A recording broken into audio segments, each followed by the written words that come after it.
So hi guys, in today's video we're gonna talk about how to solve the paper, what should be the real strategy or the real sequence, what should be the points you should keep in your mind while solving the IIT paper in your exam. So without wasting any time, let's begin.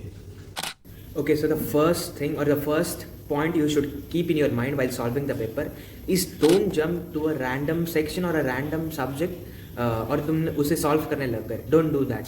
जब भी तुम mock test दे रहे थे exam से पहले या फिर exam के पहले जो जितने भी तुमने टेस्ट दिए, जैसे तुमने पहले तुम केमिस्ट्री सॉल्व करते थे, right? For example if XYZ person का फिजिक्स अच्छा है, so what he will do is first he will solve physics like that. वो करेगा ना, मतलब जो भी तुम मॉक टेस्ट में पहले जो सेक्शन सॉल्व करते थे वही सेक्शन तुम पहले सॉल्व करना. और तुम्हारा जो स्ट्रॉन्ग सब्जेक्ट था ना, ऑफकोर्स वो तुम्हारा स्ट्रॉन्ग सब्जेक्ट था इसलिए तुम उसे पहले करते थे, राइट? तो वही सेक्शन तुम पहले करना, क्योंकि जब तुम वो सेक्शन पहले करोगे ना, you will gain the confidence for the other sections also. और ऐसा मत करना कि अगर कोई दूसरे सेक्शन में कोई इजी क्वेश्चन दिख रहा है तो चलो मैं इस सेक्शन को पहले कर लेता हूँ, ये मत करना. जो भी सेक्शन तुम मॉक टेस्ट में दे रहे थे पहले, फॉर एग्जाम्पल फिजिक्स पहले दे रहे थे, तो एग्जाम में भी पहले फिजिक्स ही देना, ठीक है? क्योंकि लास्ट टाइम स्ट्रैटेजी चेंज करना पेपर में, it's like you are like making yourself in trouble और तुम पेपर गंदा कर दोगे. बहुत कम बच्चे होंगे जो फिर अच्छा करेंगे, बट अगर तुम ये चीज़ कर रहे हो ना, आई एम गारंटिंग कि तुम पेपर में कुछ ना कुछ करके आओगे गंदा सा और फिर रिग्रेट करोगे. तो ये पहली चीज़ अवॉइड करना, और जो तुम सब्जेक्ट्स पहले मॉक में सॉल्व करते थे बस वही करना. Let's move with the second one. Okay, so the second most important thing which you should keep in your mind is that कोई भी क्वेश्चन को ईगो पे मत लेना. ओके, कोई भी क्वेश्चन हो, चाहे वो तुम्हारा फेवरेट सब्जेक्ट से क्यों ना हो वो क्वेश्चन, उस क्वेश्चन को कभी ईगो पे मत लेना. अगर तुम्हें क्वेश्चन नहीं आ रहा है, लीव इट, बाद में देखना और आगे वाले क्वेश्चन पे जंप करना और वो सॉल्व करना. क्योंकि क्या होता है, कोई कोई बच्चे होते हैं, और मेरे भी बहुत सारे दोस्त हैं जिन्होंने इसकी वजह से स्कोर खराब कर दिया, कि कोई भी क्वेश्चन ईगो पे मत लेना. क्योंकि क्या होता है, कभी कभार एग्जाम में भूल जाते हो क्वेश्चन का आंसर, पर तुम्हें वो पहले सॉल्व किया होता है पर तुम भूल गए. इट्स ओके, ये होता है. बट उस क्वेश्चन को ईगो पे मत लेना कि मैंने तो ये पहले सॉल्व किया था, अभी क्यों नहीं हो रहा है, मुझे करना है. ये सब मत करना. नहीं हो रहा, इट्स ओके, आ जाएगा ना, वापस रिकॉल हो जाएगा.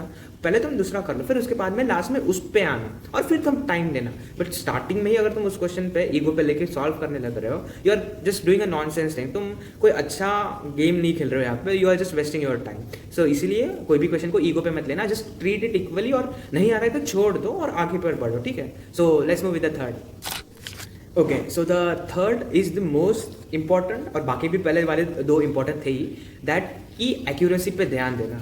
ऐसे मत करना कि तुम क्वेश्चन सॉल्व कर रहे हो और तुम एक्यूरेसी में हक के आ रहे हो. ये सब मत करना, क्योंकि accuracy is most important thing, कि तुम एक्यूरेसी पे ध्यान दो.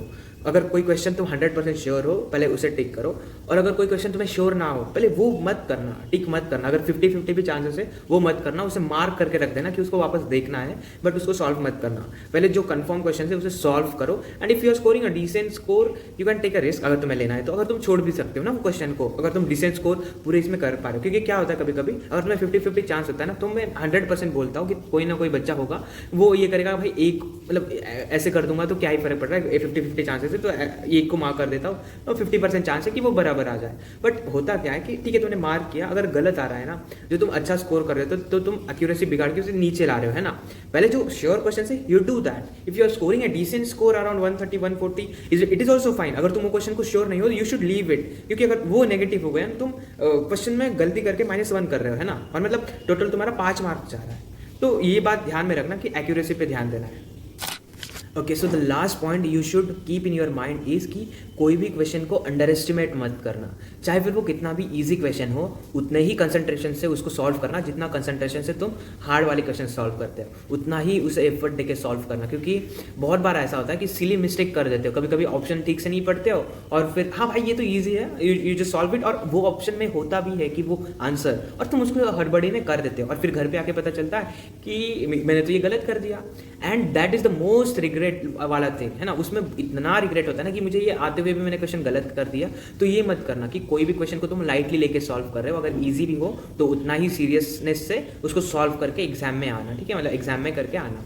तो that's it for this video. Hope ये 4 पॉइंट्स तुम्हें याद रहेंगे एग्जाम के टाइम में, और आई एम श्योर अगर तुम ये 4 पॉइंट्स याद रखोगे ना, तो तुम डिसेंटली कॉन्शियस माइंड से पेपर दोगे. क्योंकि बहुत बार होता है कि हमें पता तो होता है, हमने रीड किया है, बट ये चीज़ें फॉलो नहीं करते हो ना, तो पेपर लिटरली गंदा जाता है. तो ये चीज़ें फॉलो करना जरूर करना. I would definitely recommend you to follow this things. Okay, so that's it for this video. Hope you like this video and yeah keep studying. Bye bye.